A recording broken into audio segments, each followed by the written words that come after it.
Hi, welcome back. I'm Chef Chad. Welcome to my kitchen. Tonight I'm going to do one of the meals with the beef tenderloin that I made, that I broke down in my first video. So we're kind of continuing on that theme.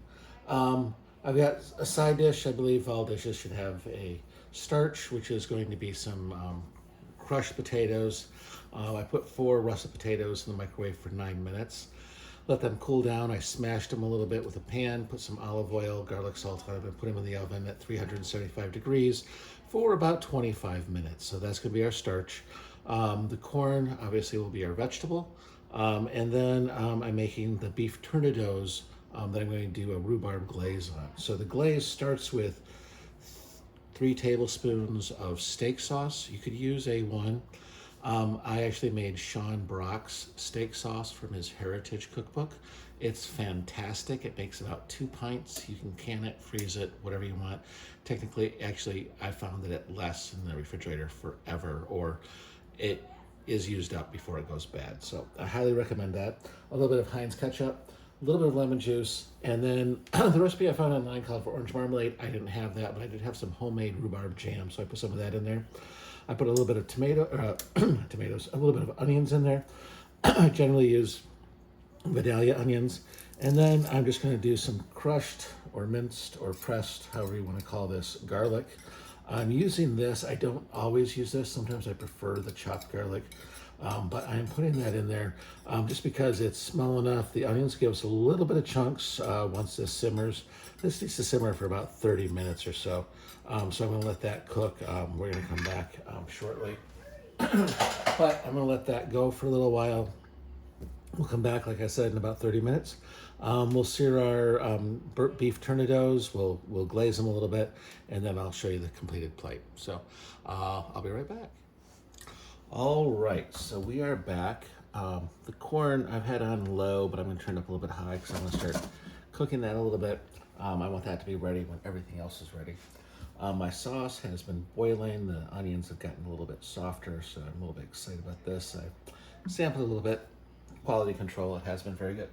And then I got my grill pan on over here. So I've got the beef steaks that, if you watched the first video, I kind of cut them in half this way. So I have some big ones and I have some little ones because I used the wings, which, yes, I know technically aren't necessarily tenderloin. However, they're just about as good as tasty, and most people are not going to know the difference if you serve them to them anyway. So I've got kind of 4 bigger ones, and then I've got 3 littler ones from the wing. And then this is some steak salt. It's basically garlic, onion, parsley, black pepper, and kosher salt. And I'm just going to put that in there. You can make your own, which I do, but generally any Canadian, Montreal steak salt will work. I know people that like Lawry's seasoning salt, so they use that all the time, so that's available as well. But I'm just going to let those kind of simmer for a little bit, or sear a little bit, and then if you want to be fancy, if you're on the grill, you kind of pick them up after a little bit, turn them about 45 degrees, get those nice grill marks on there. If you have a pan like this, as long as the pan is hot, it will do that as well. So anytime you're cooking steaks, the best thing to do is on the first side, let it cook. Just let it go. Don't hold back anymore. But, once that gets going, you'll notice as it heats through the steak, you'll start to get little beads of water or juices up on the top of the steak. And at that point, that means basically that the steak is cooked, it's hot through. You just want to sear the other side. Once I flip it, I like a medium rare steak, so I flip it, let it sear on the other side, and I know that it's perfectly medium rare, maybe a little bit more rare at that point. And that's the way I like my steaks. Some people like them a little bit more well done. My in-laws have always said that they like their steaks well done. However, I always find that if I make a medium rare, I never get any complaints. Maybe they're being polite, but generally I end up with the most well-done steak there is, and it's still pretty good. most well-done steak that I made that day. So you can see how the liquid is starting to show up on this one. So I'm just gonna give that a quick flip. I got my nice grill marks there. Start flipping them. I generally go from the thinnest to the thickest. I also know my stove and I know where it's hottest and not so hot. So I get this. And with this recipe, it says once you flip them, I got this steak sauce, rhubarb jelly. I'm gonna start putting a little bit of this on there and letting that just kind of go through. I'm also, once I do my first brushing of this, I'm also going to turn this down to a simmer because I really want those to cook slowly because I want that top glaze to kind of cook just a little bit more. I'm going to continue to baste these, let a little bit of it spill over the side. The sugars are going to caramelize. Get a really good kind of glaze. It's kind of like if you ever made a cheeseburger and the cheese melted on the side.